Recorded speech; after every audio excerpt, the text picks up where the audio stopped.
যুদ্ধ করে নির্বাচনের রায় পৃথিবীর আর কোনো দেশে বাস্তবায়িত করে নাই, বাঙালিরা তা করেছে। মুক্তিযুদ্ধ হয়েছে ভোটের অধিকার সুপ্রতিষ্ঠিত করার জন্য। শেখ হাসিনা তিনবার মোটেই ভোট হতে দেন নাই। আসলে কিছুই বড় ফ্যাক্ট না, সবচেয়ে বড় ফ্যাক্ট হচ্ছে মানুষ, ভোটার। মানুষ এই জন্য বলছি যে রাষ্ট্র মানুষের জন্যে, মানুষ রাষ্ট্রের জন্যে না। তো এইখানটায় মানুষ যদি চায় তাহলে পুলিশ কি করলো, আনসার কি করলো, ভিডিপি কি করলো, ওইটা একেবারে প্রধান না।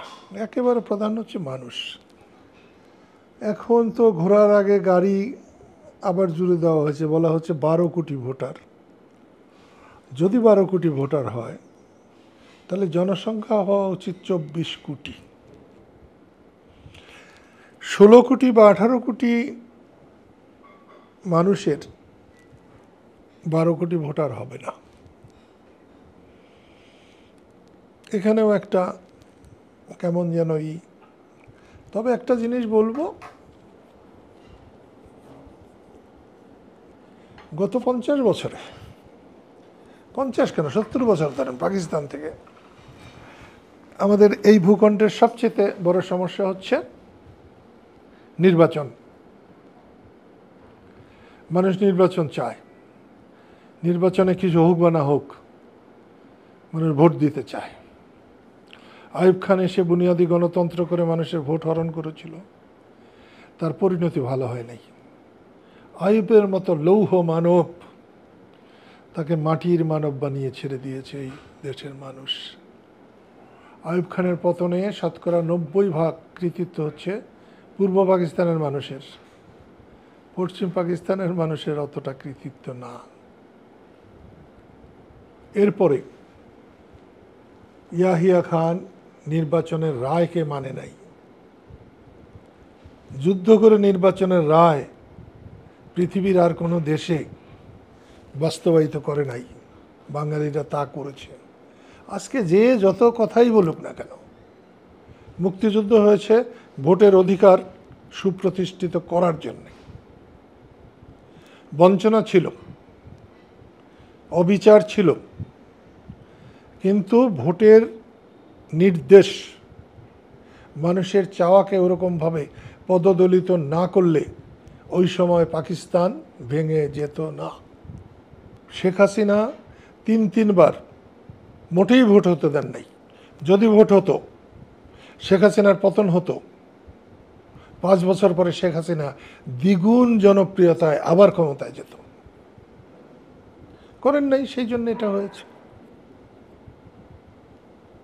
অধ্যাপক ইউনূস, তাকে আমি অত্যন্ত ভালোবাসি, সম্মানের চোখে দেখি। তিনি আমাদের দেশে একমাত্র নোবেল বিজয়ী, আমি তাকে সম্মান করতে চাই।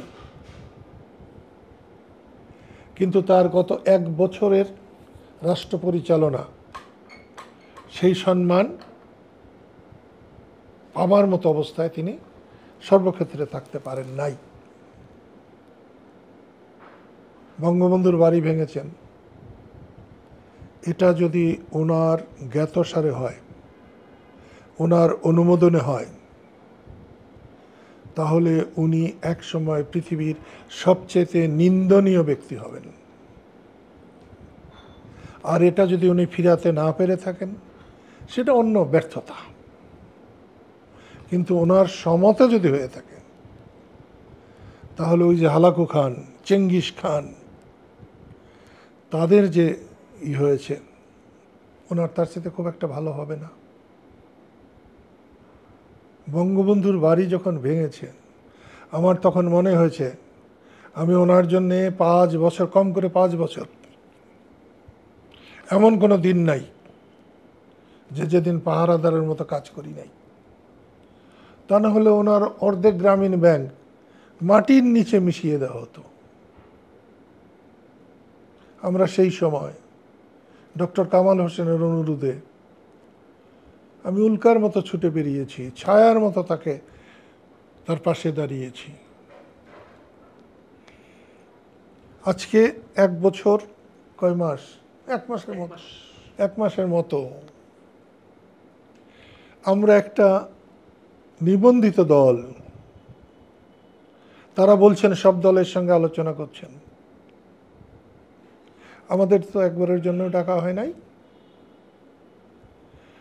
তাহলে কি আমাদেরকে উনি বা ওনার অন্তর্বর্তীকালীন সরকার খরচের খাতায় ফেলে দিয়ে রেখেছেন? আমরাও হাসিনার অগণতান্ত্রিক কাজের বিরুদ্ধে দিন রাত আমরা সংগ্রাম করেছি। তাহলে তো উনি সঠিক কাজ করতে পারলেন না। উনি অনেক দলকে এখন পর্যন্ত তার তালিকাতেই নাই। এই 10-20টা দল নিয়ে দেশ না, যাদেরকে নিয়ে উনি এখন পর্যন্ত নড়াচড়া করছেন, তাদের দেশের 30% সমর্থনও তাদের নাই। গায়ের জোরে যাবেন? গায়ের জোর ক্ষণস্থায়ী, ন্যায় এবং সত্যের জোর, যুক্তির জোর চিরস্থায়ী। একটা জিনিস মানবেন, আওয়ামী লীগ, বিএনপি, জামাত এগুলো আমার কাছে বিবেচ্য বিষয় নয়। আমার কাছে বিবেচ্য বিষয় হলো সাধারণ মানুষ, সাধারণ ভোটার। তাদেরকে বাদ দিয়ে আপনি ভোট করবেন, শেখ হাসিনার যে পরিণতি হয়েছে যারা করবেন তাদেরও ঠিক একই পরিণতি হবে। আমার নিবেদন হবে অবাধে ভোটাররা যাতে ভোট দিতে পারে। সেখানে শুধু আপনি আওয়ামী লীগ বলবেন, আওয়ামী লীগ আর হাসিনা এক কথা না, এখানে আপনারা ভুল করছেন। শেখ মুজিব হাসিনা এক কথা না, মুক্তিযুদ্ধ হাসিনা এক কথা না, মুক্তিযোদ্ধা হাসিনা এক কথা না, স্বাধীনতা হাসিনা এক কথা না। একটা জিনিস আপনাকে আমি বলি, এই যারা বৈষম্য বিরোধী আন্দোলনে যারা সফল হয়েছেন তাদেরকে নিয়ে আমার একটাই অসুবিধা, যে তাদের এই বিজয়কে আমি সর্বান্তঃকরণে সমর্থন করি। তাদের বিজয় শুধু তাদের দ্বারা হয় নাই, তাদের বিজয় আল্লাহর তরফ থেকে হয়েছে। শেখ হাসিনার ব্যর্থতার জন্য হয়েছে, তার জুলুমের জন্য হয়েছে।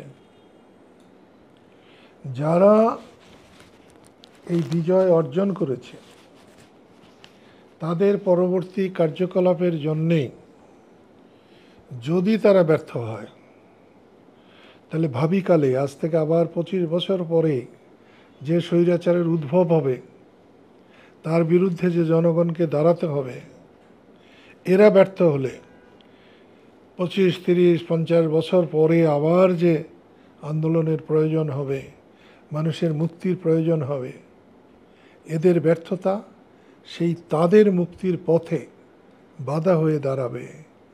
হতাশা আসবে, মানুষ বেরোতে চাইবে না, সাধারণ মানুষ অংশগ্রহণ করবে না। এইটাই হচ্ছে আমার কাছে সবচেয়ে যন্ত্রণার, সবচেয়ে বেদনার, সবচেয়ে কষ্টের।